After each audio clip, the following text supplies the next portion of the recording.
Now, I would like to invite Lisa Glover to once again join us on the virtual platform stage to help us welcome yet another important partner of the rural LISC community.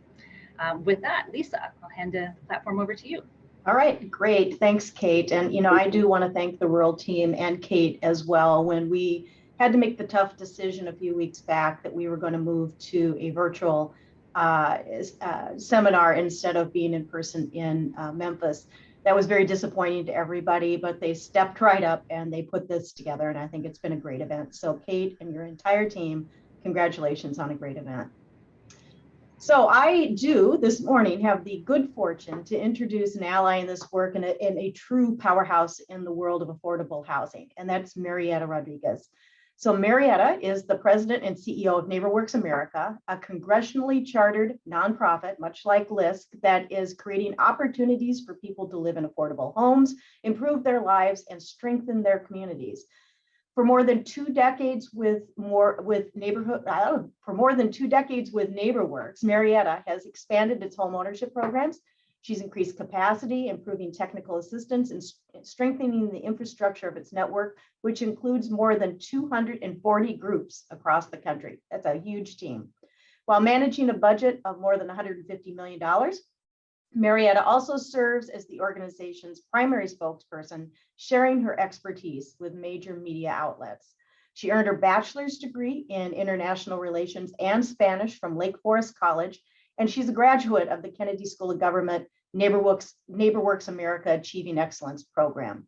So Marietta is joining us today to talk about the longstanding partnership her organization has kept with LISC and rural LISC throughout the years, and also to introduce our keynote speakers. So please welcome Marietta Rodriguez. Marietta? Thank you so much, Lisa. I really appreciate you and Caitlin, and appreciate this conference and the discussions being facilitated. Communities are benefited every day from the mission and work of LISC and rural LISC. So thank you for what you do every single day. Good morning, everyone. I am so pleased to join you this morning. The theme, Partnering for Investment in Rural America, is so timely to our country right now. Obviously, the challenges of the COVID-19 pandemic hit rural communities hard, and nothing illustrated more important what was the criticality of cross-sector collaboration is really needed right now as we all work together to leverage our strengths and resources to build greater resilience in our rural communities. NeighborWorks is very excited to be sponsoring today's panel, Community Development Design with Cultural and Indigenous Values. We deeply value our partnership with LISC and rural LISC, and together we work hard at increasing capacity for organizations and communities. Particularly the last 24 months for NeighborWorks, we've undertaken a very intentional path with our rural work, especially as it relates to Native serving communities. For example, pre-COVID, we convened over 40 tribal leaders, Native CDFIs, and national intermediaries to really listen and learn with the goal of how can we expand our commitment and our impact in Native and Indian country. And we are really appreciative of the thinking and the dialogue that meeting produced. It has informed a great part of our rural work that focuses on Native communities. The strategy includes training of our internal staff, expansion of relevant training resources, bolstering our affiliation and onboarding and pipeline development to include more Native organizations, support of our Native network organizations' intentional outreach and service to tribal communities, and advancing thought leadership and addressing systemic barriers to home ownership on tribal, trust, and restricted lands. We've begun working these issues together with our partners, and I'm excited to say that we have also welcomed 2 Native serving organizations into the NeighborWorks network, Owista Corporation and Lakota Funds. Further, last fiscal year, we awarded 11 Native partnership grants to support this work. These organizations are together with NeighborWorks making a tremendous difference on the ground through small business incubation, increasing homeownership opportunities, and building the capacity of Native professionals in the housing construction field. As part of our efforts to raise the visibility and direct resources towards the needs of rural and Native communities, we've also been working collaboratively with the Office of the Comptroller of the Currency's Project Reach initiative and with the Minneapolis Federal Reserve Bank Center for Indian Country Development's lending systems focus group to tackle access to capital and housing choice voucher for Native homeowners. We've recently hosted a 3-hour work session with the Bureau of Indian Affairs and Real Estate Services to address bottlenecks in the mortgage lending process on trust land. The lending industry stakeholders included financial institutions, federal agencies, such as USDA Rural Development, the U.S. Department of Housing and Urban Development, Veterans Affairs, tribal attorneys, and title companies. In addition, we are directly funding Native intermediary partners in the work to support tribal communities and homesteads. Examples include the Low Income Housing Institute addressing homelessness through the development of a tiny house village in Tacoma, Washington, REI of Oklahoma providing training and technical assistance for Native entrepreneurs to help diversify tribal economies, and the Native Partnership for Housing constructing high quality homes on the Navajo Nation targeted to moderate and middle income homeowners, all using Navajo labor. As we more thoughtfully consider the Native approach to design and these enhanced efforts, we must acknowledge two critical efforts. First, as we all know, there's an extreme lack of adequate housing on tribal lands. And in 2017, HUD estimated the need for 68,000 housing units to meet the rental and homeownership demands in tribal communities.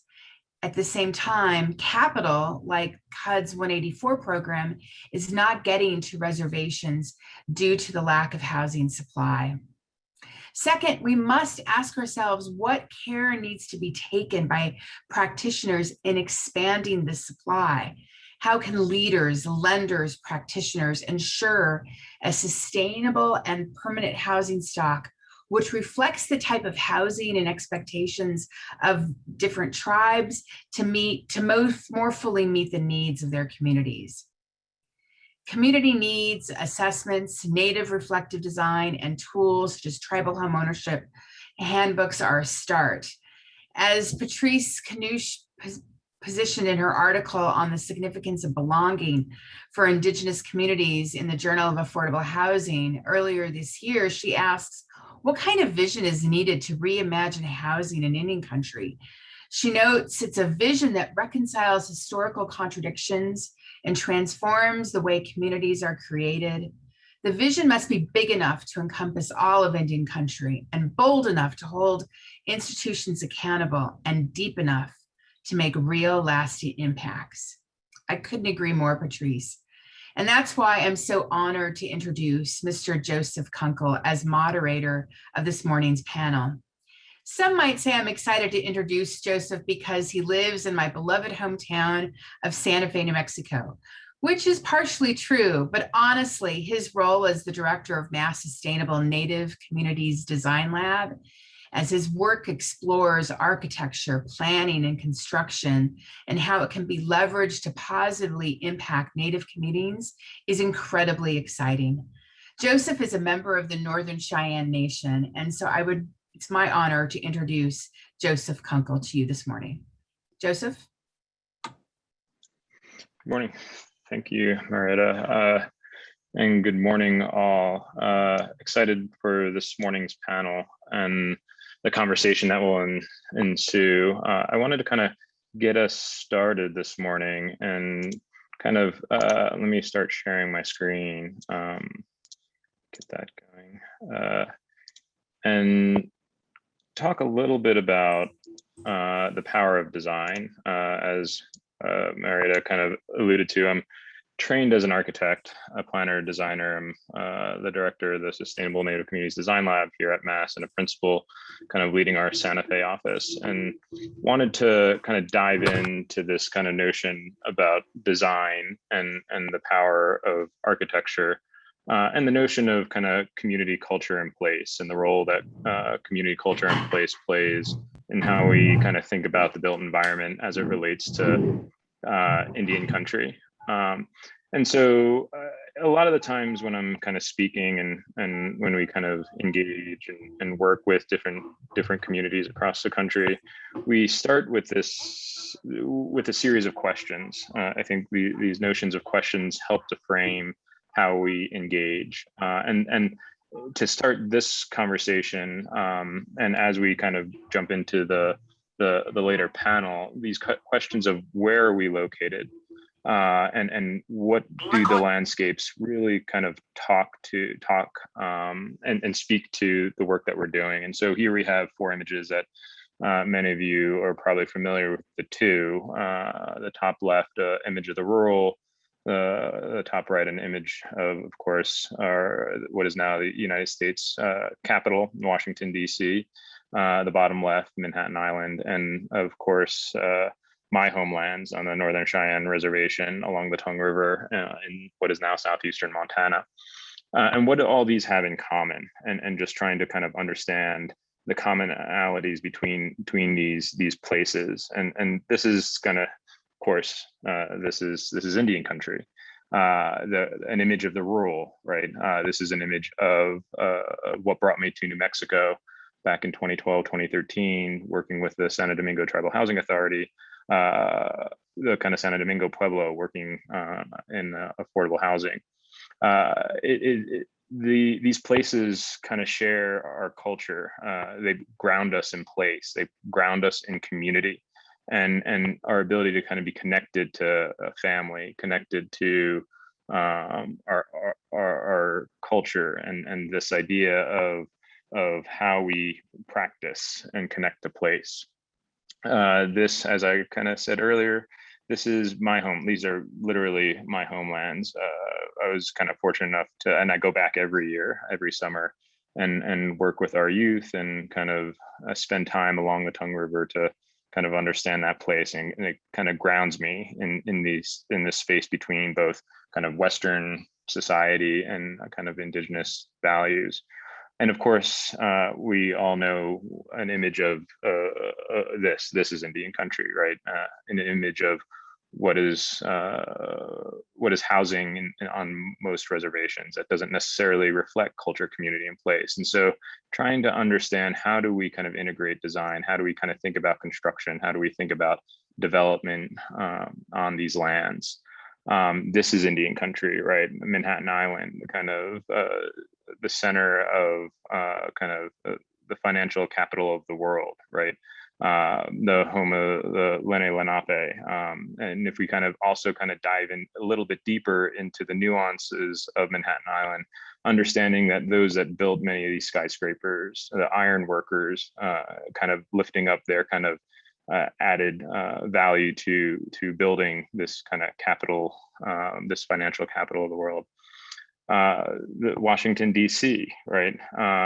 Home of the Piscataway, who are not necessarily a federally recognized tribe. So trying to understand those nuances of what connects us to place. And of course, this is Indian country, where I'm calling in from today, Santa Fe, New Mexico. And I just want to kind of start with acknowledging with gratitude the Ogepoge, the original Tewa name for Santa Fe, which means white shell water place, on whose unceded traditional territory this office is based, Mass Design Group, where I'm calling you in from. We honor these people, past, present, and future, along with the many other Indigenous peoples who continue to inhabit, hold sacred, and steward these lands. And so it's important to kind of acknowledge the places in which we work. It's our connection to place, it's our connection to history. And when we can connect to history, we're acknowledging those histories. And at that point, we can start to move forward and think about ways in which we can leverage Western practice with Indigenous knowledge and understanding those connections. So this notion, and I'm going to kind of quickly go through how we identify and how we think about these places, and then jump into really quickly how we apply that to the work that we do. These are native lands, right? These are indigenous lands. It's that connection to place. It's that connection to history that is important, right? Prior to Western contact, there was an estimated 20 million indigenous peoples that called North America home, right? Now we're somewhere between 5.5, 6.5 million indigenous peoples, 574 federally recognized tribes, over 600, if we kind of think about all the kind of state recognized and individually recognized communities, over 600. And so what does that mean? How do we kind of acknowledge and think about our connection to the places in which we live? And it's only at that point can we start about thinking about healing. And that idea of identifying and understanding that identity to place and that identity to oneself, connecting to community, family, how we work and how we think about working in these places. I think that is inevitably the power of design and inevitably the power of place. And this place, which has kind of given me my voice, the ability to kind of reckon and think back to the Tongue River, a confluence of many rivers, the Yellowstone River, that connection to place really allows us to kind of lift up how we identify as a people. And so why are we here? And why am I here to kind of talk a little bit about the work that we're doing? And I would say that our mission is to research, build, and advocate for design that promotes health, justice, and human dignity. And to kind of start with the idea that architecture is never neutral. It either heals or hurts. And I would say that historically, when we think about the built environment in Indian country as it relates to kind of a Western context, it has historically hurt our communities. And so how do we reframe that conversation and lift it up in a way in which architecture can be a mode for healing? The built environment can be a way in which our communities can heal. When we think about housing, when we think about schools, when we think about health facilities, how can we leverage them in a way that is responding to culture, that is responding to the context of place?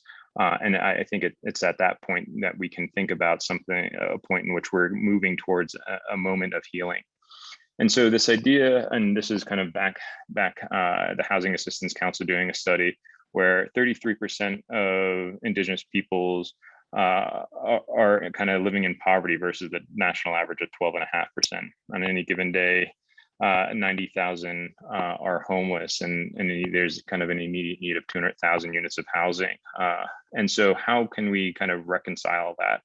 And I would say that if we were to just solely rely on federal subsidy, and thinking about the ways in which we would just work within that context, it would take about 120 years to kind of to solve the housing crisis in Indian country, 117, 120 years or so.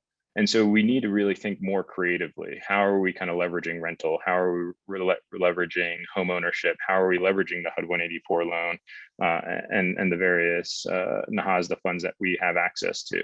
And then I'd say kind of bringing in and thinking about the role of philanthropy in these places, knowing that we can't necessarily leverage it to build buildings, but I think we can leverage it to develop strategies that allow us to think more strategically about building technology, about financing, and about building capacity within our tribal communities. And so thinking about those strategies, I think, is really critical in understanding the issues that are kind of plaguing our communities.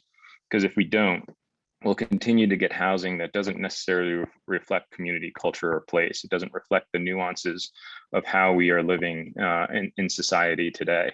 And so I'd kind of lift up another question: is what is the question is not what is the cost of architecture, but what is the cost of not having architecture? And the kind of top right is something that is a architecture that doesn't reflect community culture and place. The bottom right image is a housing project that I worked on that brought me to New Mexico with the Santo Domingo Tribal Housing Authority, the Wadi Housing Development, in partnership with Akinolsh and Shade Architects. And so how can we kind of lift up those nuances? Because if we don't, we're inevitably get a building environment or a built environment that is placeless. And so I just want to really quickly over the next 10 minutes, kind of dive into a precedent that kind of lifts up that notion of place, and lifting up that the kind of essence of community, culture, and place. The work at Santo Domingo or Kiwa Pueblo, which is located about 30 minutes south of where I'm joining you all from, kind of situated in between Santa Fe and Albuquerque, along 25. One kind of note to lift up is that there is a piece of infrastructure, the rail runner, which is a heavy commuter rail that connects Santa Fe to Albuquerque, that goes through the Pueblo.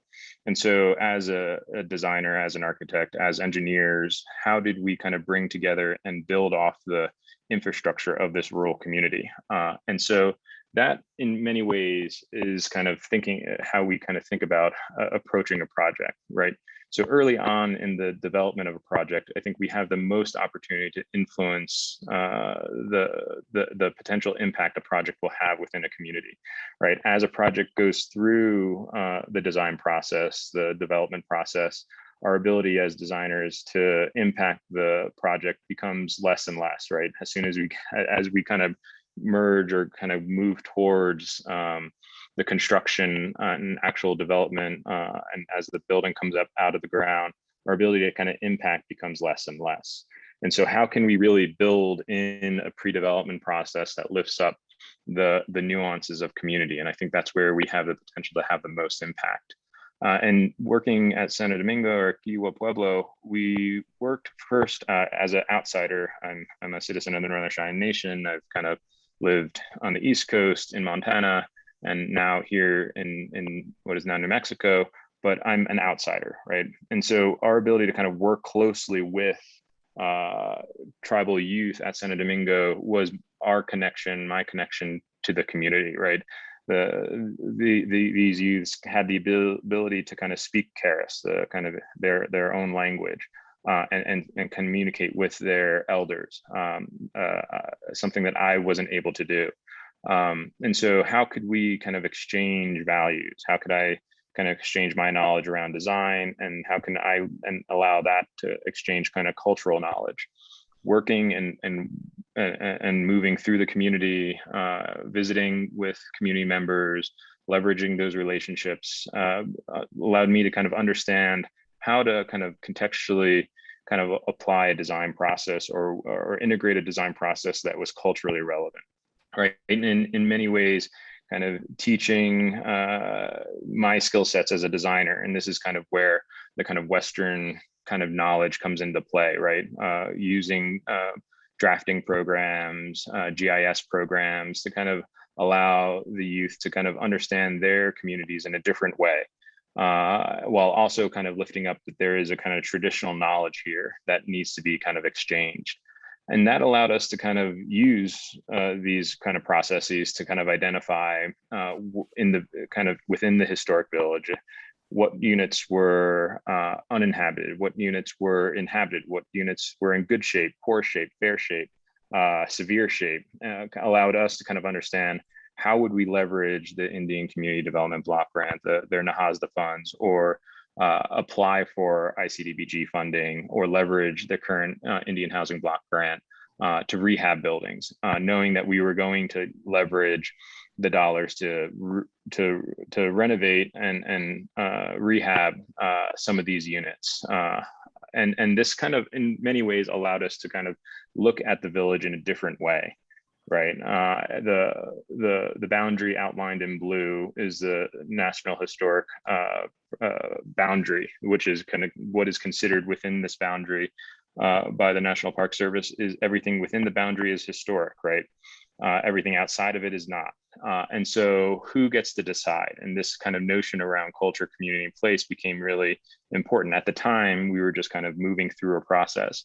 But as we kind of stepped back and started to kind of reflect, if you look down here in the bottom right, this kind of blue line is going through a house, right? Who gets to decide where that goes through? Is it the federal government? Is it the tribal government? And in this case, the Parks NPS just basically kind of plopped it down. And we see this all over many of the pueblos. And so through this surveying, through working with the youth, we started to kind of redefine what was deemed historic from the community's perspective, right? And this kind of brings up the conversation of sovereignty and self-determination and ways in which we can leverage a design process, how we can leverage design thinking to kind of lift up the voices of the community. And we did this through kind of archival footage, archival photographs to just really try and reinforce that narrative. We have also, like I was saying earlier, we're able to kind of understand what units were in good condition, poor condition, fair condition, severe condition, to know where we could invest, right? Historically, the housing authority was very reactive, right? A community member would come to the housing authority and say, my roof is leaking, or my window's broken, and can it get it fixed? And by that time, the issues have probably been exacerbated to a point where it became more expensive. So how could the housing authority be more proactive? And in this sense, we're building the capacity of the housing authority to kind of build their knowledge of the community to then really understand how they can become more reactive to the issues that we're seeing in the community in many ways. And we see this all over the country. Many housing authorities are understaffed and overworked. And so how can we add through a design process and build that capacity so that we know how to leverage the federal dollars that housing authorities have access to. And so in many ways, we were very quickly building and developing a network of partnerships, right? To share knowledge, to scale the outcomes, and hopefully in the end, have some sense of impact within the community. And so we were kind of tying together and thinking about ways in which the practice connects to government, connects to academia, and thinks about leveraging philanthropy. And in many ways, who's part of these conversations? And it's not necessarily just the professionals, right? The builders, the architects, the engineers, and the developers. It was really about how do we communicate to the tribal council, tribal government, the elders, youth, tribal health programs, and just general tribal programs, and understand how they are part of the conversation when it comes to community development. And so this idea of knowing the population, knowing the audience, and knowing who you're working with became really kind of crucial. Who are we inevitably developing housing for? And then knowing the kind of tying that together with this idea about funding, knowing the dollars that we potentially have access to, right? And how would we then leverage them in a process that would lift up the community's priorities? And so really quickly thinking about and developing principles and goals, and this kind of came out after the fact, but this idea is community as architects of their own vision, this vision as a long-term commitment to change, and engaging the community to gain clarity and understanding of place, right? And ideally, we'd have participation from all tribal youth and through tribal elders and tribal council leaders. And so this idea is that we're engaging in different ways with different populations, right? So we would survey tribal youth. They would get maybe a sketch or a drawing or a diagram that they could kind of give us feedback on. Through tribal elders that would maybe have more of a formal survey. So really trying to understand how would we engage and it really ensure that vision was really kind of a focus to lifting up the community's priorities. And so this idea of designing with community to create equitable equality and positive social change became important, because as designers, architects, and engineers, we're not designing for community. And that's why I want to kind of underscore with, because this is a partnership in many ways. And so how do we design with community to create change, not for? And that would allow us to kind of define really what was possible and how we kind of thought about these places and these kind of nuances. And so this idea of leveraging the past, understanding that this is a place, there's an urban form here that we can draw from, there's knowledge here that we can draw from, and not necessarily build the kind of single family detached one house on a quarter-acre lot. And then thinking about the future, right? This idea of knowing that form has the ability to kind of share how we think about place. And so this idea of listening to the community became really important. And by that, this is Robert Tenario, we learned that over 75% of the community members relied on the arts as a main source of income.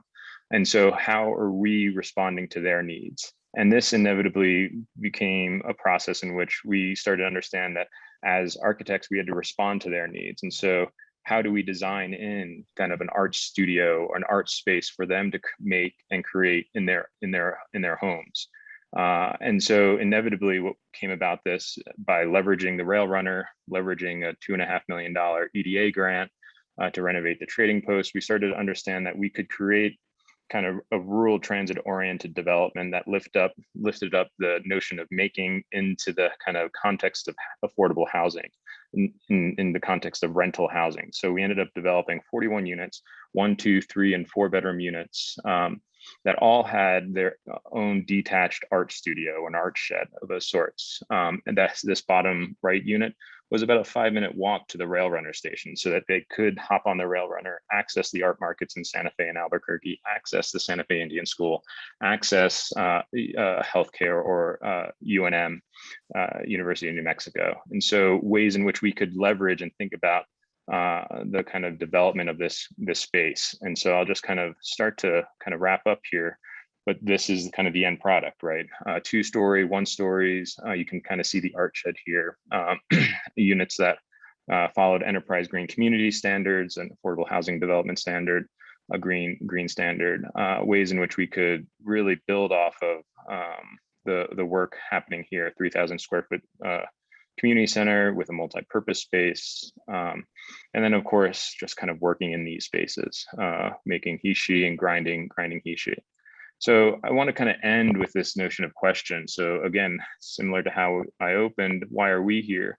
Why are you here? And why am I here? I think it's about the future, right? We're not necessarily only reflecting on the past, but thinking about the future in which we're building places and spaces for our kind of future generations, because they're going to be the tribal leaders. Their kids and grandkids will be living in these spaces that we're building today. And so we need to ensure that we're kind of thinking of them when we're constructing, when we're building, when we're financing or developing financing packages. So just want to kind of wrap up there and kind of bring in, let me stop sharing my screen and bring in a couple colleagues and start to introduce three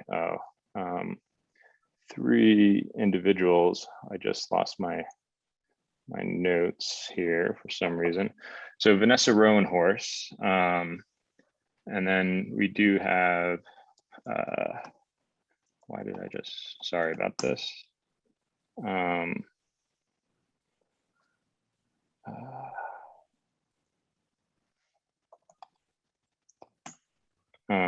I just lost my notes for, I don't know. Want to invite our colleague Vanessa Roanhorse to introduce herself. We're going to go through 3 different panels and, oh, go ahead.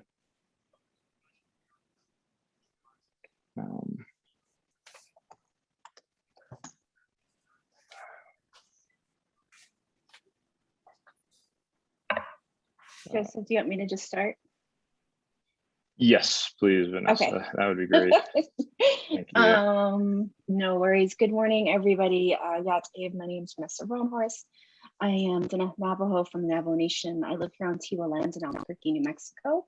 I just want to say thanks to Joseph for the invitation to join this conversation, as well as the team at Rural LISC. So I am the owner and founder of Ronhorst Consulting. We're a small Indigenous women-led for-profit company. We work with unheralded communities, businesses, and organizations. A lot of this is working towards the aspiration to self-determination. We do this through a variety of ways. Most of it is putting people, community at the center, and acting as a little bit of that translating partner that comes alongside these organizations. We talk a lot about why we have to build power in place. And when we think of power in place, it's really about actually building capacity for organizations and people who are doing the hardest work on the ground. It's about looking at where power lives, particularly in the capital landscape. But ultimately, it's about negotiating the power dynamics that happen in these transactions in what has historically been for Indian country, mostly transactional, oftentimes harmful and extractive. And so our interest in the work we do at Roanhorse Consulting has always been about how can we actually build real relationships, very much in alignment with Joseph's opening around this idea of place, self, community, family, and why we have to return and understand what motivates and why communities are where they are and how they are, and ultimately understanding like where are we trying to go without losing sort of the place and our identity in this process. So we spend a lot of time thinking about building power in place through this idea of transparency of power, who has power and how does power live. Alongside that work, we have built a number of initiatives, whether it's trying to build systems maps, particularly to help funders and investors and grant makers identify Native-led organizations. One of the things we're constantly surprised and frustrated by is how little those who want to work in Indian country have actually developed deeper relationships in Indian country, and also have done the work to understand who's actually on the ground building these solutions that they want to support. The key thing for me in this conversation, and as we continue forward, is really trying to understand and unpackage when we want to invest and partner across Indian country. One is recognizing Indian country looks as diverse as those slides we started with, and that also in Indian country, we as Indigenous people move seamlessly across rural, tribal, and urban spaces. Because for so many of our community members, where maybe our reservations or where our reservations were placed may not be actually where we're from. And this idea of ancestral land and how we associate with that is that as Native people, for us, the boundaries don't really apply. But as you look at the economies in which we are founded in these reservation-based places versus rural and urban, our community members must move. We have to go across multiple landscapes to be able to not only create opportunities for ourselves, but to bring wisdom and knowledge back, and also to take wisdom and knowledge from our ancestral lands out into the world. So I'm happy to be here today and just share a little bit more as we go forward about the work we do at Roanhorse Consulting. But I would be amiss if I also didn't share that the process of starting my own company, I was grateful to find 7 other Indigenous women, and in 2017, we launched Native Women Lead, which is a fast-growing national organization specifically focused on investing and lifting Indigenous women into positions of CEO leadership and power. And we do that through entrepreneurship. And for us, this idea of place, economics, and relationship matter when we think about who is driving a lot of our baseline local economies in Indian country. A statistic came out a few years ago, which is that Native Indigenous women in the United States are 2/3 the breadwinners, yet make 60 cents to the dollar. We'll experience great harm, 4 out of 5 of us. And yet somehow in the last 20 years, Indigenous women in the United States have been growing businesses at 2 times the rate of our white women counterparts. So what happens when we invest in women, and particularly Indigenous women, and how we look to do that? We need safety. They need transportation and need opportunities, not only to those things, but to capital. So I'll get into it more into part of the future conversation, but I just have to say that's a little bit about myself and the work we've been doing. Thank you. Thank you, Vanessa. Now that I have my notes up, I'll kind of pass it over to kind of Suzanne Anarde, Chief Executive Officer of the Rural Community Assistance Corporation, RCAC, to introduce herself and kind of speak a little bit to how the your organization is kind of incorporating cultural values in the work that you all are doing. Good morning, everyone. Talk about drawing bad in the order. First, we get to listen to Joseph, who's just so inspiring, and then Vanessa. So I'm just going to have to do my best here. I'm just really honored to be on this panel with 3 people that I just really admire, and I learn from every time I'm in their midst. So many of you know me from my former position at Rural LISC. It's really exciting to see the team and what they put together this week. And I know they had to turn on a dime, literally, to get this done. So kudos to all of you, and thank you for elevating this important conversation. So RCAC is over 40 years old. We serve the rural Western and Indigenous communities in 13 states, including Alaska and Hawaii. We are in housing, infrastructure, water and wastewater. We also are CDFI, and we have an economic development arm as well. So how we, I think we've always had kind of a foot in Indian country work, primarily in our infrastructure division or department. But when I came on board, we were in the midst of several initiatives related to Indian country.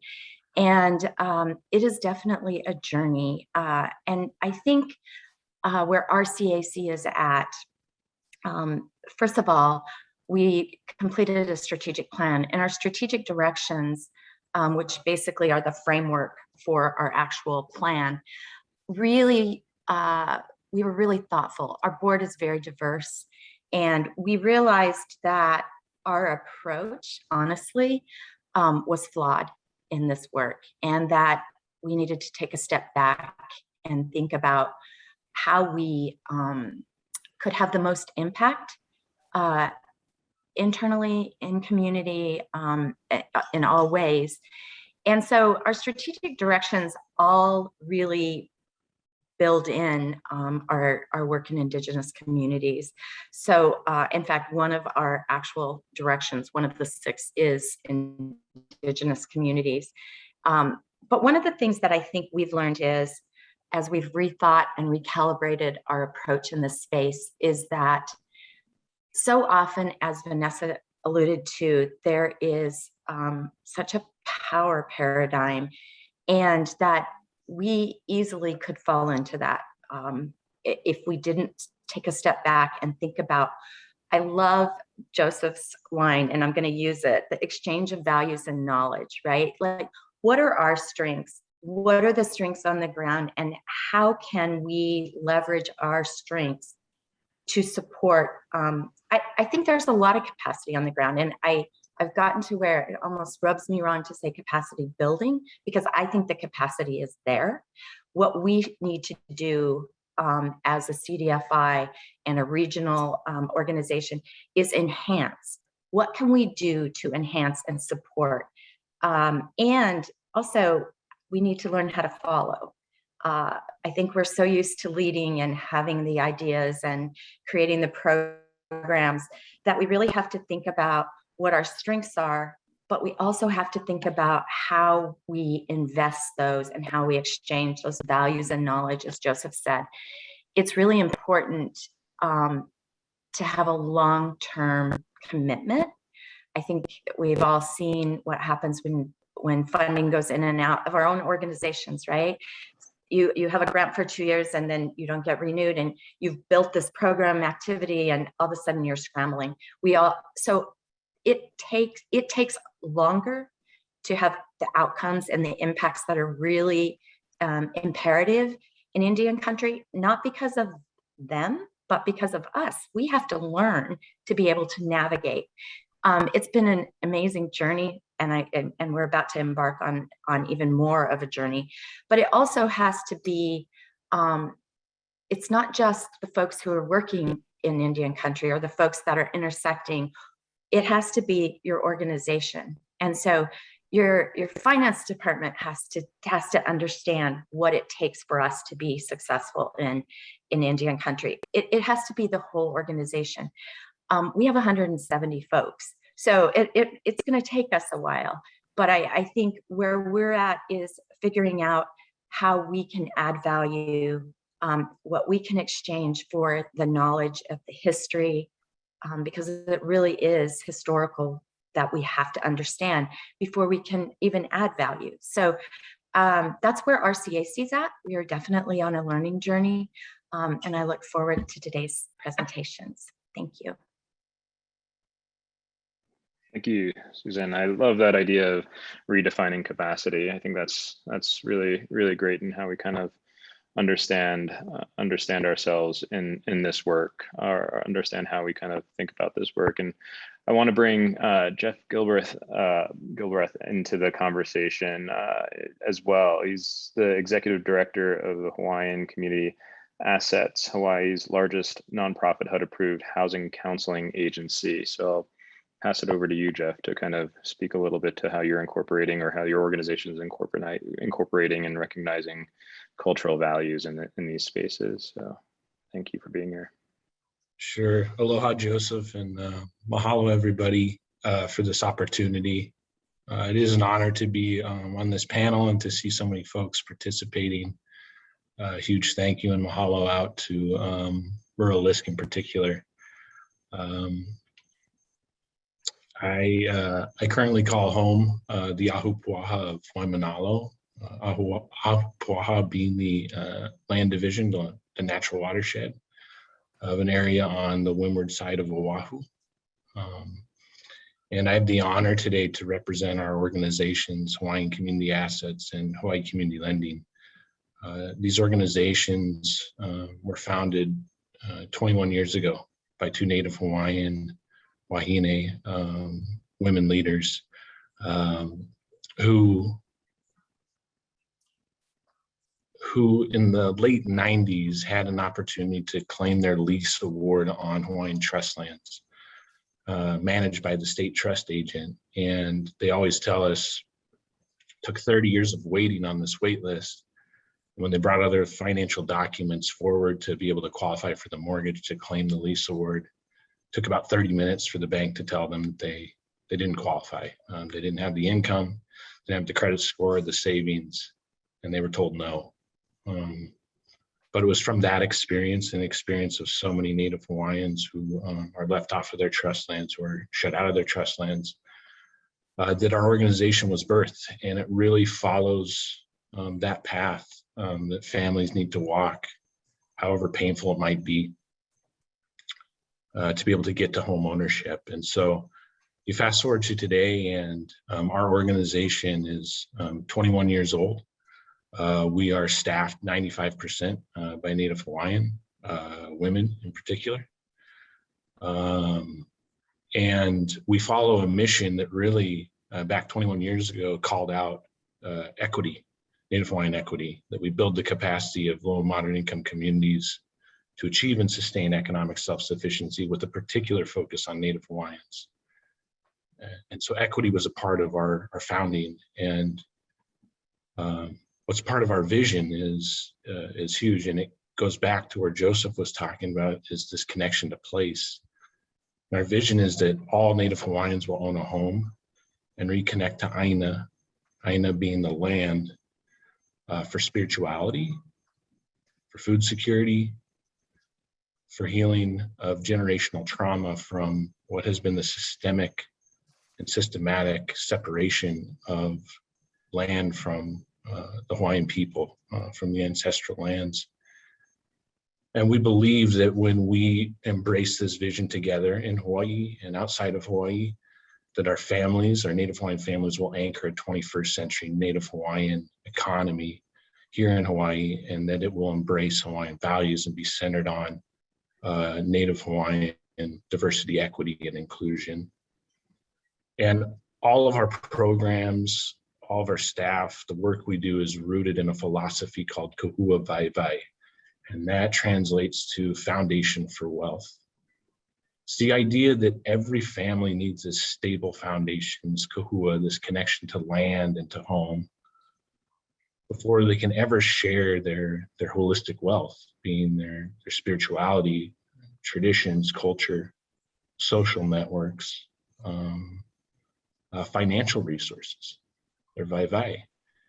And it really adds to our community building model, where it's not about personal wealth and gain, it's about helping one family at a time, so that they can share their knowledge with other families, and they can share intergenerationally from children to elders and elders to children. And that if we build these stable foundations under families' feet and help them with this process, assist them in navigating the complex mainstream economic and financial system, that we will build strong communities that will lead. And so all of our work is rooted in this. I will say that it's been exciting to be in this work, and that we're at a point in time, I feel, that the equity that our founders called out 21 years ago is finally being recognized. Hawaii oftentimes talks about, a lot of residents talk about, that we're a melting pot, that there's no issues as it relates to ethnicity or disproportionately impacting Native peoples, but the reality is it does, and it oftentimes gets swept under the rug and gets blanketed with the wrong sense of what we call aloha. And so now we're here and we're excited. We're serving close to 1,500 households a year. We are the only statewide HUD certified housing counseling agency with 11 certified counselors at this point.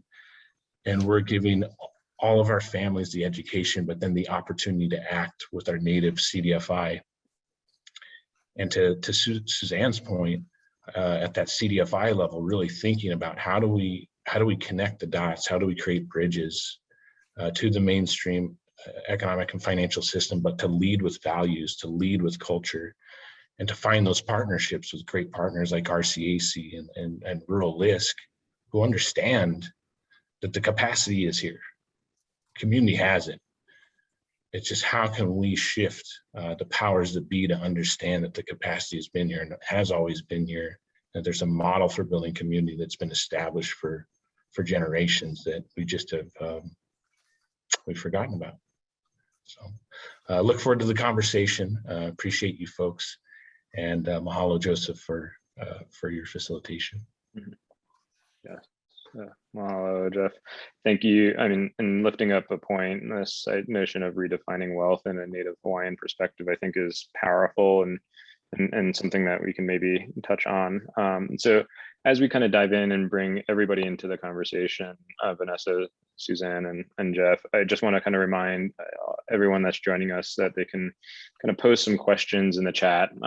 Feel free, and we'll try and get to those as we kind of get to the end of this conversation. But I want to kind of kick us off with this idea, with an initial question of what do our organizations need to do internally to appropriately, I'd say, serve the populations that we're kind of working with? And so, yeah, how do we kind of, what internally do we need to be doing within our organizations to kind of understand the issues in which the communities we're working in? And I don't know, if anyone wants to take it, or I can, anybody feels inclined to jump in. So I'll jump in. So I think, I articulated it a little bit in my intro, but for us, we're partnering with several organizations that really are part of our learning journey, as I said. And so also bringing in not sure what the name is going to end up being, but some type of navigator and piloting in New Mexico, this navigator position to help make us, to help bridge our knowledge gap internally, almost like an ambassador internally that folks get to know, so that there's some, obviously we're doing a lot of deliberate, but also the informal journey. We have about, I think we have 12 staff that are located in New Mexico. Many of them are very culturally competent and understand a lot more than the rest of our organization. So trying to really cross-pollinate the folks within the organization that do have that understanding and knowledge. And also, I think, as I said, it can't just be, our water and wastewater folks, that the tribal circuit riders that understand. It really has to be systemic. And, the things that we've learned in the pandemic have actually, the silver lining, so to speak, has really been helpful. For example, we've all learned within RCAC that, most of our tribal water operators or wastewater operators, and sometimes they're one and the same, they're one person, right? So when the pandemic hits, not only do they not have access to PPE, but they also don't know how to use it properly. So by that being in whole organization, instead of it addressing it versus just our water and wastewater folks understanding that, we all learned a ton, right? And so I think internally for us, we just have to, we need to understand, take a step back, as I said, and understand we don't know it all, and access resources that help us understand and be more impactful in a culturally relevant way.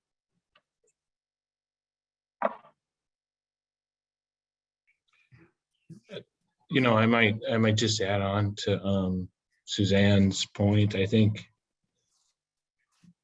organizations knowing who they are, and the staff knowing who they are, and creating value statements that make sense to that organization, so that as you enter into community, you're comfortable in your shoes, and in so doing, I think you're more open to listen, to really to hear what the needs are in community, but more importantly, I think what the solutions are, and that have them being practiced. And I think, Joseph, you mentioned that in your work, right? The importance of coming in and listening, because I'm a firm believer the solutions to the hardest problems are in the communities where they're closest to the problem, you know? But I think a first thing we can do is really look internally and create those value statements so that we can find alignment, we can find synergy with community, so that we come correct, but we come knowing who we are and are better positioned to listen and hear those solutions and needs. I just piggyback that with one thing too, Jeff, that I think we're learning too, is even when we listen, it's really easy to go straight to solution and not look at the underlying cause. And so I think we also have to listen and not just immediately go to solutions, because the underlying cause will repeat itself again and again. So if there's an underlying cause, and the only way we know that coming in is by really listening and building relationships. And then the underlying cause becomes part of what we're looking for a solution for. Because it's never just the surface, right? In any rural community, but particularly I believe in Indigenous communities, it's never what you first see, and you may have a solution for that, but you skip over all of that valuable learning and really gets to the core issues that are at work.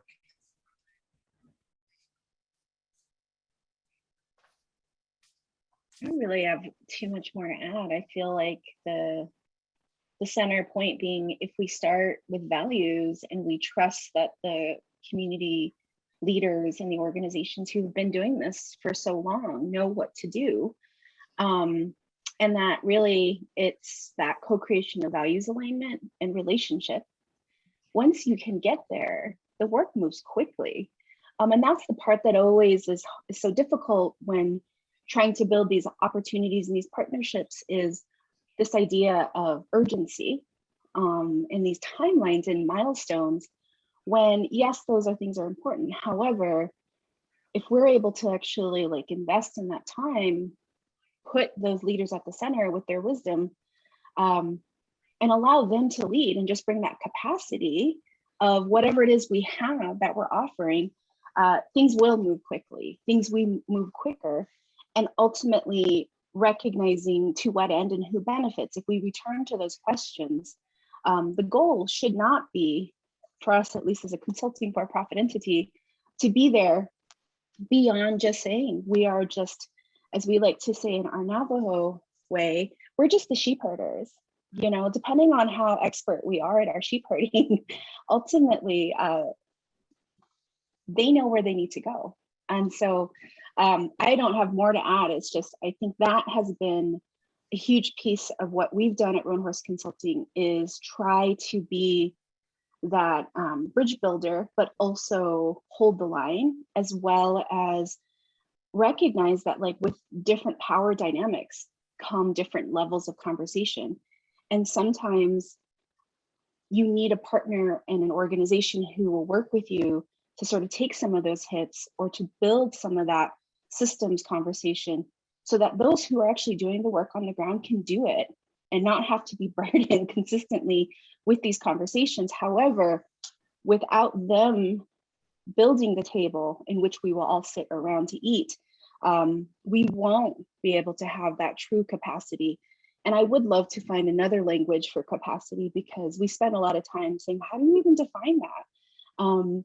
Are we truly capacity building, or all we doing is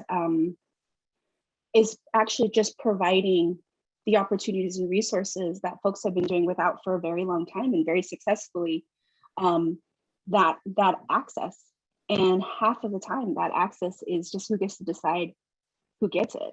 So I try to remember that as we work across Indian country. And one thing I just want to say, I really appreciate Joseph saying earlier, is that as a Dana woman, as a Navajo woman, I would not go into Hawaii and assume I would be in the leadership role. My job continues to be in that respect, that understanding of relatives. And we know that because of the diversity of our community members and our cultures. And so how do we help others who want to do this understand that as well? Yeah, all very good points.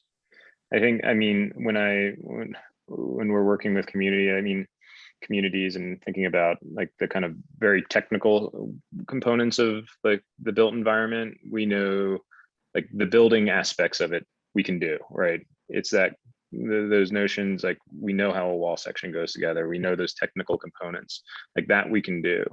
I think that idea of understanding values and understanding ways in which the community has a voice in the process is so important. And we don't spend enough time, well, this is very much a general statement, but we don't spend enough time in a lot of the work that we do kind of understanding that those pre-development conversations, those ways of bringing each individual to the table and lifting up their knowledge as it relates to the work ahead. But I think everyone, this idea of values and understanding ways in which that is associated with the work is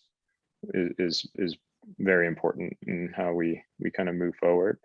Want to transition the conversation a little bit to funding and funders and philanthropy maybe, and maybe pose this question in terms of a two-part question, and we can address both depending on how we're feeling. But what are we seeing in the funders climate that gives you hope? What is the kind of the hopeful places? Where do we see hope? And then maybe alluding to what also gives us pause. Like what is, it's kind of in many ways a two-part question, and how we think about all the positivities and then ways in which we can maybe rethink this space. And maybe I'll pass it over to Vanessa to kick us off here. So could you ask that question again? It broke up on my end right when you were, that I heard was Vanessa. Sure. So in terms of the funders climate, what gives us hope? Like in terms of where do we see this conversation going? And then what also gives us pause? Why are we not so excited about this space as well? Yes, thank you. I'm going to start with what's giving me hope right now, because it's a balance trying to understand the funders landscape, the investors landscape. We're seeing unprecedented dollars moving into our communities right now. And with what happened through the pandemic and with what sort of snowballed after the George Floyd murders, is there's just so much desire to do something with resources and capital. There's so much pledging that's happening. One of the challenges we're seeing, though, is in this idea of folks wanting to have socially correct response to these situations. that long-term multiple, and I don't even mean multiple year, I mean decade investment and strategies, we're not really seeing that. What we're seeing are these like huge tranches of money being put here in different places. What I'm interested and I'm hopeful for it, and what I'm excited for those, as I'm seeing this landscape start to happen, one of the things that happened for us here in New Mexico was because of the pandemic and because of just folks for the first time really asking the question, where are our Native people? What are they doing?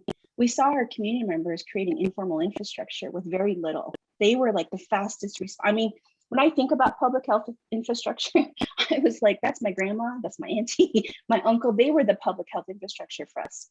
And so one of the opportunities that came about was, one, we recognized that there were so many potential donors, philanthropic organizations, and crowdfunding tools that were being employed to get resources to these individuals, these mutual aids, these non-profit organizations and nonprofit organizations. And everyone had these questions of like, well, who are they? What are they? And, you know, to be honest, that's really frustrating because we are here. There's more than enough Native-led organizations on the ground doing the work who have been doing the work. And so we were able to support that process with creating really an ecosystem map across the state, in which, one, we had to define what was Native-led. And for us, it meant 51% of the leadership, whether it's on the board or in decision-making in that organization, is Native. And that was really critical because what we see too often are non-Native-led organizations getting the resources, and then they get to decide through that process who gets the money. But that's not the kind of long-term operational capacity building money that these organizations should be getting and needed. So through that process, here in the state of New Mexico, for the first time, our statewide and now national network can go to this website and they can get a sense on what these organizations are doing, how they're structured, and the kind of capital they need. So for me, one of the big things that's been really helpful is that for the first time, people are asking questions on who should we be giving money to. And this concept of Native-led and non-Native-led is starting to really take, I think, hold. One of the concerns I have, though, is how we're defining Native-led. And then also, what is the kind of capital that's coming? Because grant capital is 100% what people need, but we also need catalyzing capital, meaning we need to start dipping into some of the larger bits of money that foundations have, which will also sit in their endowments. So my concern is in this opportunity to receive a lot of grant money, we're not going to see that grant money have a larger multiplier effect if we're unable to sort of blend that capital with the other side of the house of foundations, which is going to be the grant making and the impact investing side. Because we do need the federal government money, but here in New Mexico, what we know is really difficult right now is that we have incredible groups doing the hardest work, but they don't have the ecosystems or the resource support to be able to not only activate that federal dollars, but ultimately to help build stronger relationship as a nonprofit mutual aid organization with our tribes. So our tribes are going to get the money.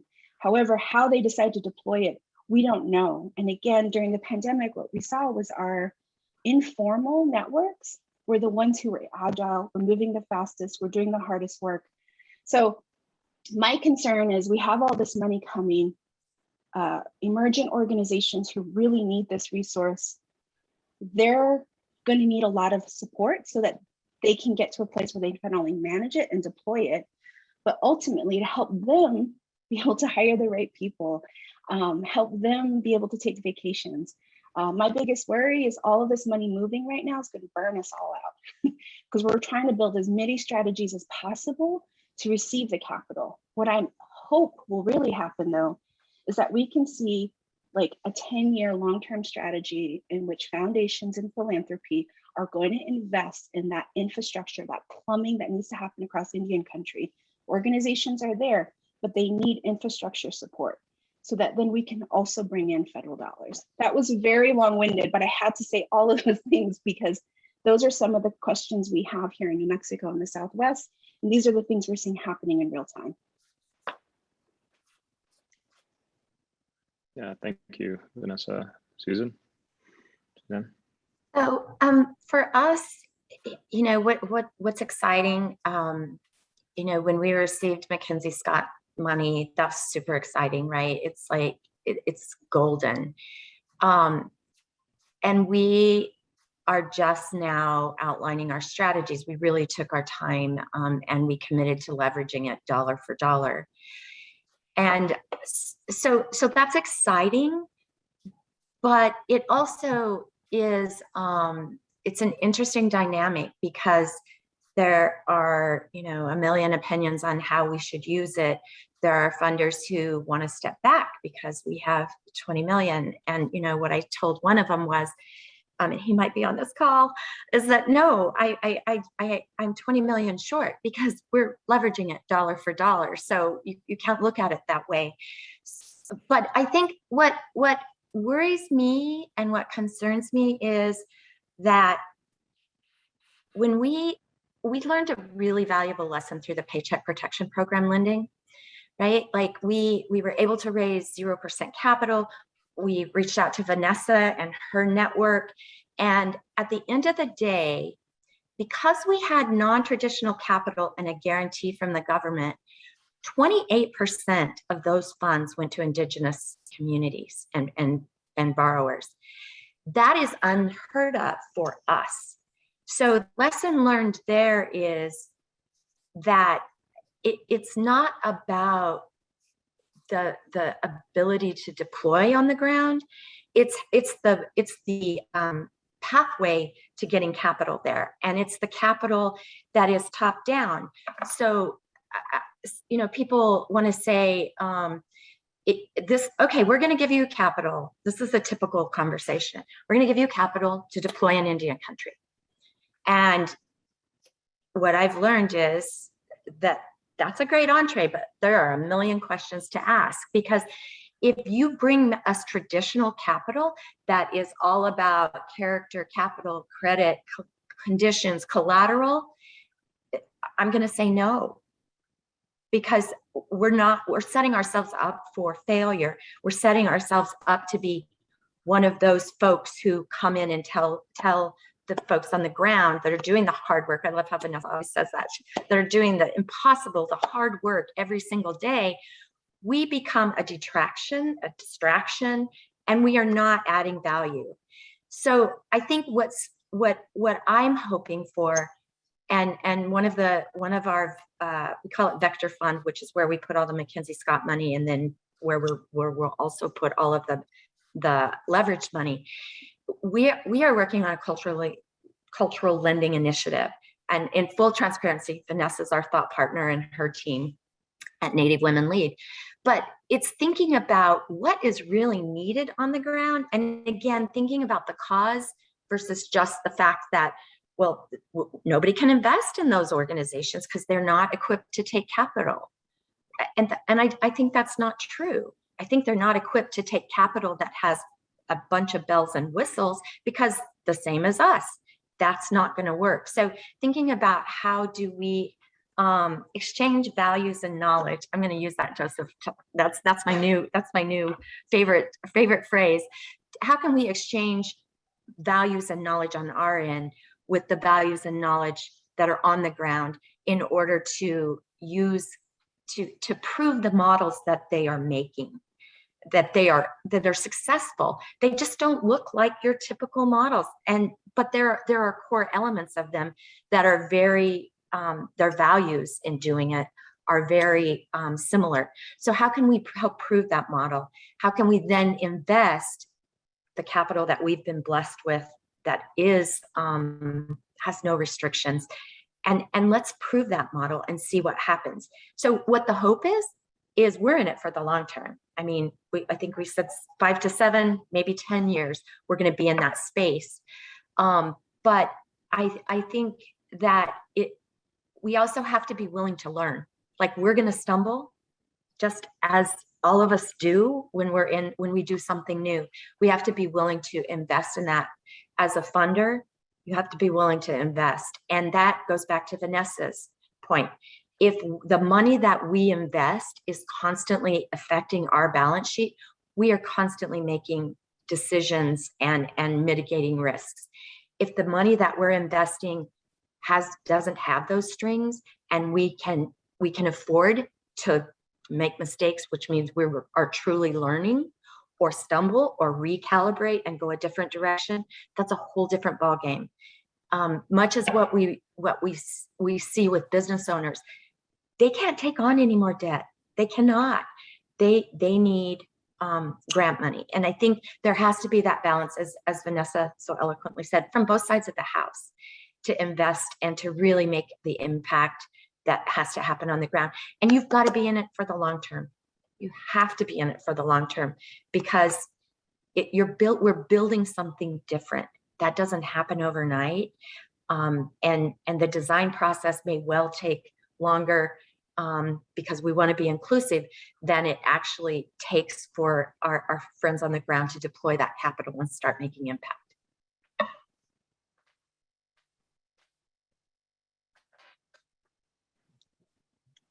Thank you, Suzanne. Jeff, anything to add? Just maybe quickly, from the perspective of an organization that all of a sudden is getting looked at to get funding. Took 21 years for our organization to get a grant from our local foundation, our local community foundation. And it happened in the midst of COVID, because they saw the capacity that we had on the ground, through, in particular through our financial opportunity centers that rural LISC is supporting. But that grant money it comes with so many strings, which I guess I have this idea that foundation money wasn't so, didn't have so many strings, but I've learned that these folks are emailing us weekly to change our data outcomes and to help them build this data dashboard. And it got to the point where I had to say, all right, you know what, you want all this information, you pay for a data specialist, you pay for somebody to be doing this work, because this is insanity. On the flip side, this same foundation made their first social impact investment ever, and they made it in our CDFI. Now, this is new for them. So now we got to define what those outcomes were. We got to share with them from our perspective and our work in lending as a CDFI over the last decade, what will work and what can work. And so gives me hope, gives me pause. It's like I had this notion that foundation money was all great and gravy, but I'm also like, wow, strings come. And that relationship is also, I think it goes back to always trying to make sure they understand who we are and that they're not overly paternalistic, that they're forcing themselves on us and that we're just taking it. And so we're trying to balance that power dynamic, but it's a real deal. But excited to have foundation support now, finally, after 20 years in the business, and to have a social impact investment that I think we can leverage really well. Suzanne, let's talk. Yeah, no, this is all exciting, and as I think Joe kind of put up in the Joe Caesar put up in the chat, defining your own outcomes. I think this idea of defining, and understanding the communities that we're serving is important. It's this kind of notion of knowing who you're working with, and I'd say too that by redefining this way of financing funding is also about redefining and defining and creating a new narrative around this work so that can be brought forward. And so I think in all the work that the three of you are doing is kind of redefining the narrative in many ways to then apply in new ways and create a model that can move forward. Wanted to move on to another question that we also, Pamela, kind of posted in the chat. There's been a lot of talk about a robust, equitable rural strategy. What does that mean for you? What does it mean to be kind of equitable as it relates to kind of the rural space? Maybe I can pick on Susan to kick us off here. So, some of the conversations that have been going on nationally about investing in rural. I think when I look at robust and equitable, I don't look at just the communities that are adjacent to micropolitan areas. They already have an advantage, right? So our board chair, Vicki Oldham, we always talk about equity versus equal. And so I think if you look at that, I wish I had it, I'd flip it up, but it'd take me forever to find it, buried on my desktop. But if you look at what equitable is, it's really like trying to bring everyone to the level of their own goals and what their future is like. I used to always say when I was at LISC that urban and rural folks, we all have the same goals. We just have to take different pathways to get there, right? We want our families to be well educated. We want them to be safe. We want food security. We want affordable housing. We want good jobs or, small business that can support us. We all want the same things. It's how we get there. And I think one of the important factors in equitable for rural is, and probably many people on this call have already heard me talk about this, is scale. What is scale in rural and what is scale in an Indigenous community? We're not going to give you big numbers, but we'll give you big percentages of our communities that are impacted by a dollar into a rural community. And I think that for me, it's if we could do one thing, it's redefining scale, or never having to hear that word again from a funder, because if you've been to one rural or Indigenous community, you've been to one rural or Indigenous community.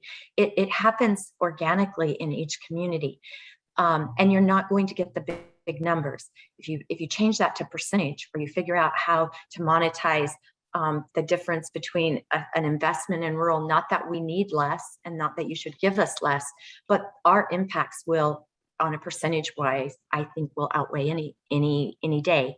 So those are kind of my two things that I think about, is just the fact that we should be helping and we should be supporting and we should be investing in the neediest, not the low hanging fruit, but the neediest.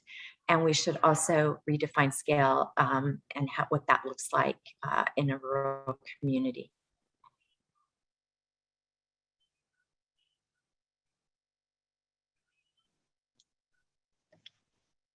I'll pass it over to you, Jeff, if you had anything to add. I not much, I think, to add from Suzanne's point, but the idea that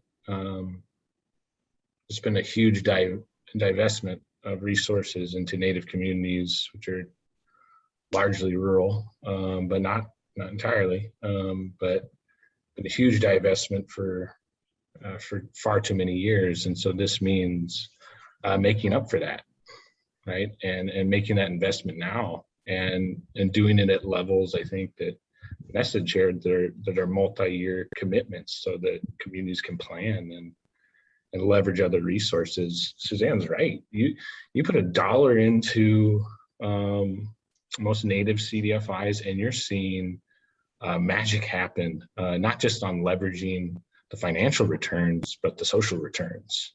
It's pretty impressive. And, our Native CDFI counterparts, supported largely by OISTA, you see this. And so I would just echo those couple points.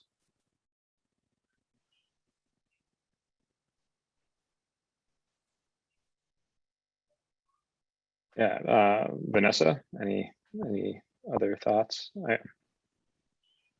I think the only thing I'd say is, like, we had, to Suzanne's point about redefining scale, it's just sort of like, if we can start with the partnership and the opportunity focused on, again, what are the definitions that the community is interested in seeing happening, versus putting definitions of scale and defining the values before we get there, which oftentimes are usually the return on the investment, and or putting these types of impact measurements that actually don't connect at all to the community and what they're interested in, but are really only for you to go back and say, this is what's working for us. We are successful because it met our metrics and measurement of value, versus asking, what is it they want in 10, 20 years?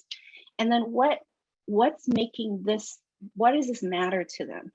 And how does things like access to safety, culture, language, family have just as much value as number of jobs created, number of loans paid off? Because ultimately, if we're talking about a system that has excluded Indigenous people and Native communities, then we're also talking about having to not only rebuild relationship with some of these types of resources that come into our community members, but also pushing back and saying, since that stuff's never really worked, because let's be honest, how much of that has ever truly worked? How about we actually invest in those folks who don't have to explain this, because they're going to be there long after the money is gone. And most importantly, they're the ones who are going to create the value long-term for that community. So it's about reframing and shifting a paradigm that I think we've all just kind of been in these conversations of speed, scale, and let's see something impactful happen in 3 years. Well, we're not going to see impact in 3 years that's truly meaningful. So let's just like think longer, think more collectively, and then most importantly, ask the community members what it is they want to measure and how they're going to define success. Yeah, that notion of, I mean, it keeps coming up, this idea of redefining and understanding like what is the community's perspective. And I think I'll just add a lot of the times when we're working with different communities in rural spaces, places across the country, we're constantly asked, well, you worked in this type of space before, can you just do it quickly? Or can you just apply what you did over there to here? And when we think about equity, this notion of that we are all different, whether it's a rural Native community or a rural non-Native community, kind of a process that lifts up the voices locally, I think is important to acknowledge. And starting with that acknowledgement is important. Lifting up a couple of the comments that I think Vanessa alluded to, if we had access to the funding, various different tribal communities, we would put it to good use. And I think Jeff also alluded to that. Put $1 into a Native CDFI, it will go very far. And that was very apparent, I think, back during the American Recovery and Reinvestment Act, when we saw investment in many tribal communities. Those era dollars went very far into infrastructure development, to seed shovel-ready projects as it relates to affordable housing in rural tribal communities.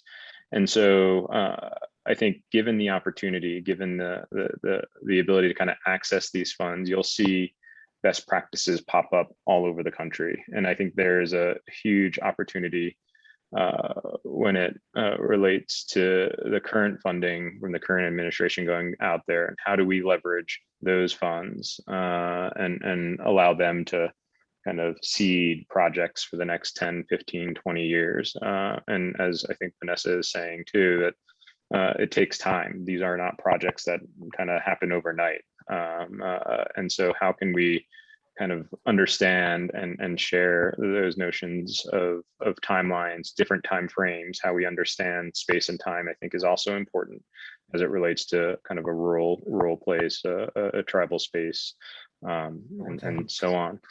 Yeah, now 12. I wanted to lift up, I want to kind of lift up one of the comments from, or a question from Michael Carroll. And I think this is particularly nuanced or important as it relates to thinking about leadership at the most senior level of the Biden administration, and lifting up federal resources as it relates to the federal government, and bringing in to the conversation what is hopeful in terms of the leadership that Secretary Deborah Haaland brings to bear as the Secretary of the Interior, and how that might afford some nuances in the work that we're doing in these spaces. I don't know if anyone has anything to add or kind of share from that space. I'm going to nominate Vanessa. I think she has a lot of thoughts around this. You know, I think like I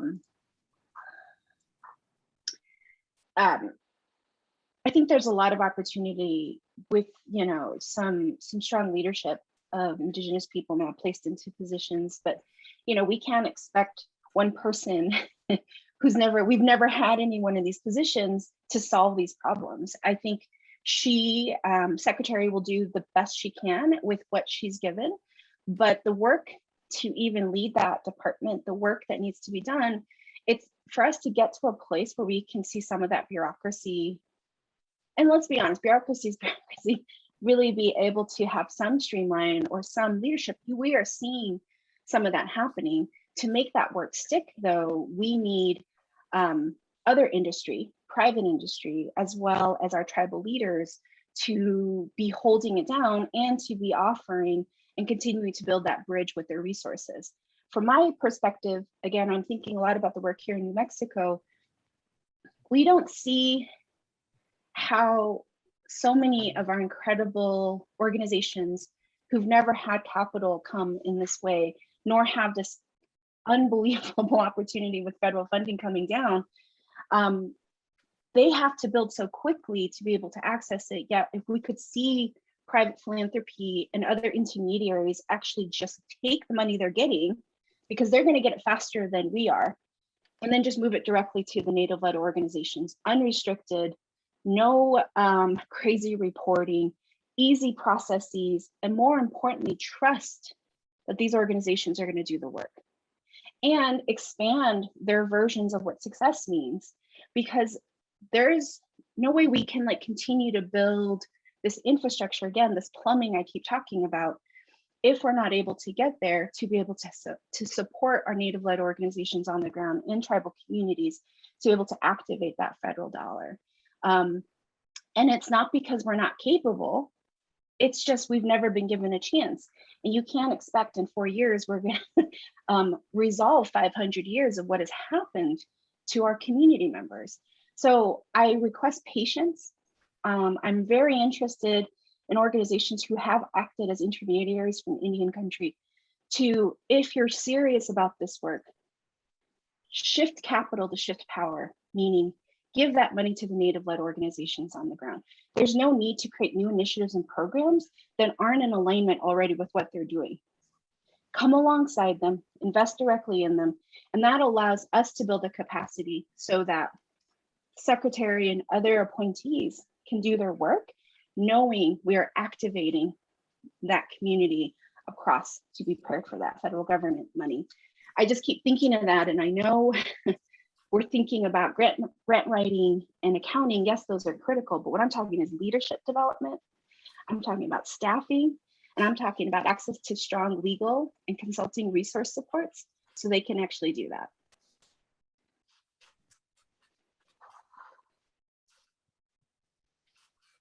I would also add that I think, you know, we talked about changing the narrative, we talked about the power paradigm, but it's really also about voice.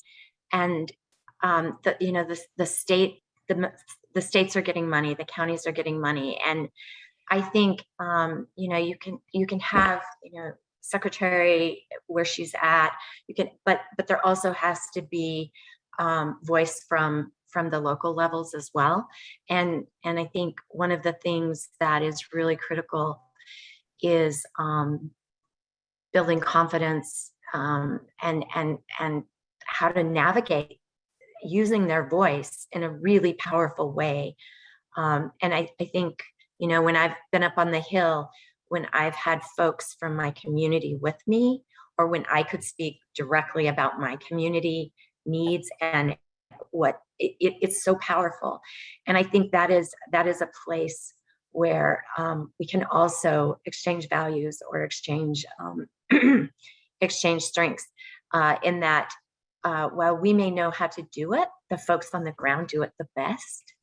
And so figuring out how we can bridge that to let their voices be heard authentically, not filtered, but directly and authentically is also an important piece of that.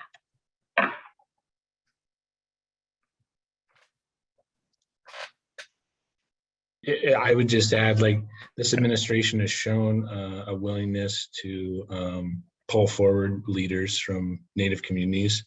And so now, I mean, groups like us on the ground are saying, okay, let's hooey up, let's gather together, and let's figure out who's not just leading DOI, but where are other opportunities for Native Hawaiian leaders to be engaging with the administration and to come into the administration, so that we can have that bridge already and start that conversation faster. So, yeah. Mm-hmm. Yeah, and I think what I'm hearing from you all is that there is no kind of magic solution to the issues or to the work that we're doing, and not one person or one solution is going to achieve that. And so in many ways, it is up to all of us. It is up to those individuals, those community organizations working on the ground, working in community, to do this work. And how do we kind of lift up one another's voices? How do we kind of share stories? How do we kind of connect to one another and really build that energy and build that momentum to move work forward in a positive way? And that's in many ways pretty powerful kind of notion to think about. As we start to wrap up, I don't know, want to kind of maybe bring it back full circle and just if there's one or two notions that or takeaways from this conversation that you want to share or kind of lift up, we can maybe go around the circle and share back any thoughts, and we'll start to wrap up. Anything that sat with you all?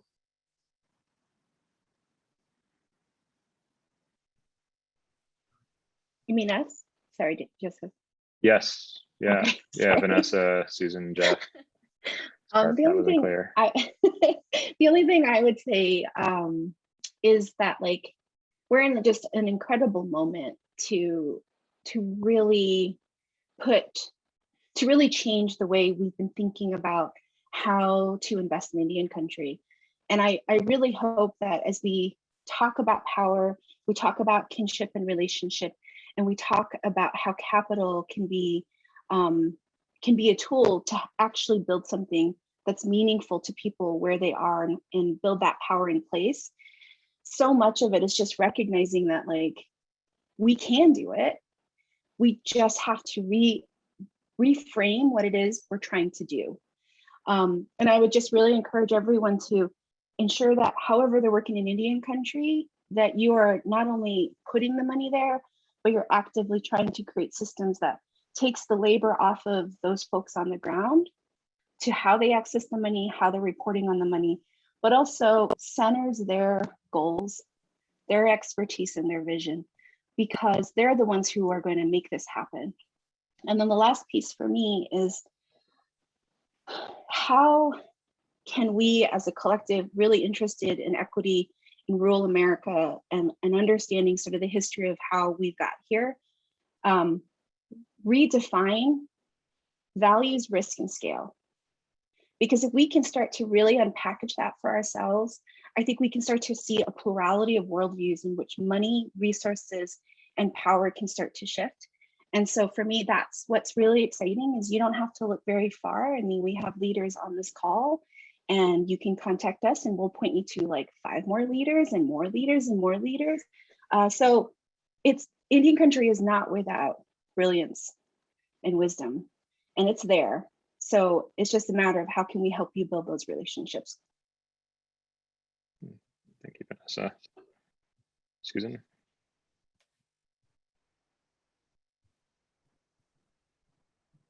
Everything that Vanessa said, I would double down on.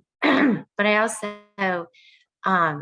just also want to say that, and I know I keep going back to this, but that the exchange of values and knowledge, that really should be our mantra as intermediaries or non-native led organizations when we step up to that table. I think it's so important for us to be transparent, for us to be authentic, and for us to just be open to the fact that we do not know what we don't know.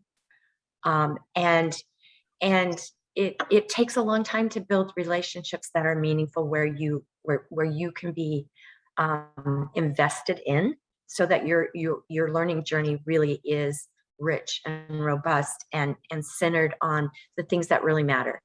I think you have to be open to that. And I think that, especially for big, large organizations who are used to being, the big fish in the sea. So I just encourage all of us to just take a step back and think about the folks on the ground and how valuable their knowledge is. And in many ways, what you're exchanging, they're giving you more than you can ever bring to the table. So just share with that. Thank you. And Jeff, any last comments?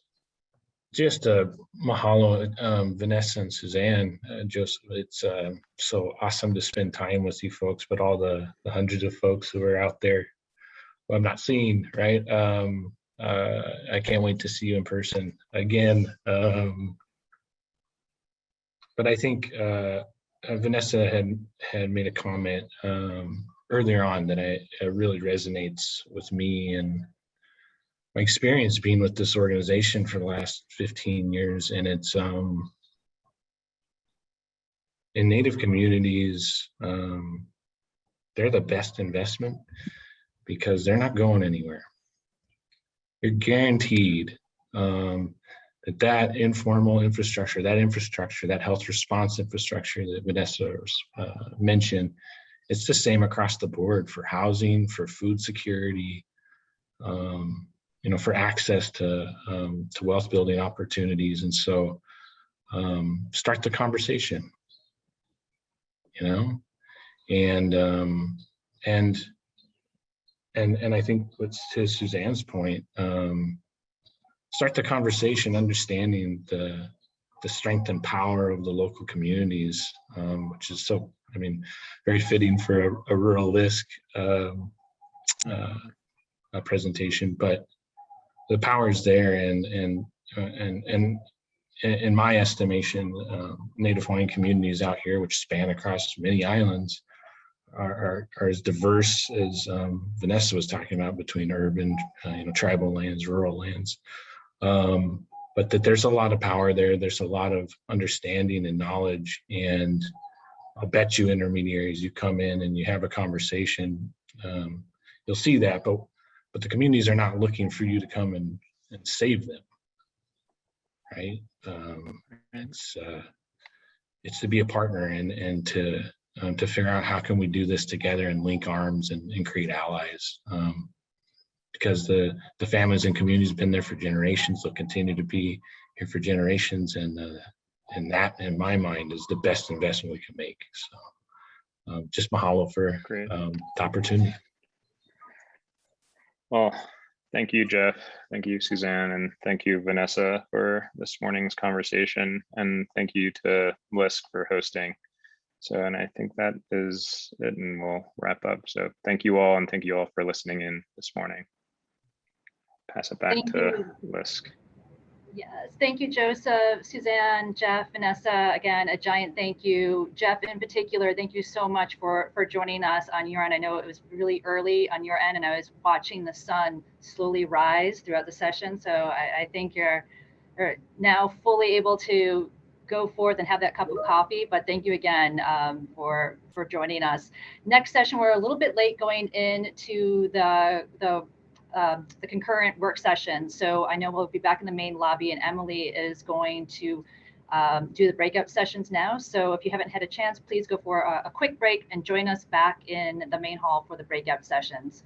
And if you haven't had a chance to look at them, we have sessions on everything from broadband to workforce development to access to capital, to a number of different sessions. So I look forward to seeing everyone back in the main hall in the next hour and a half. Enjoy.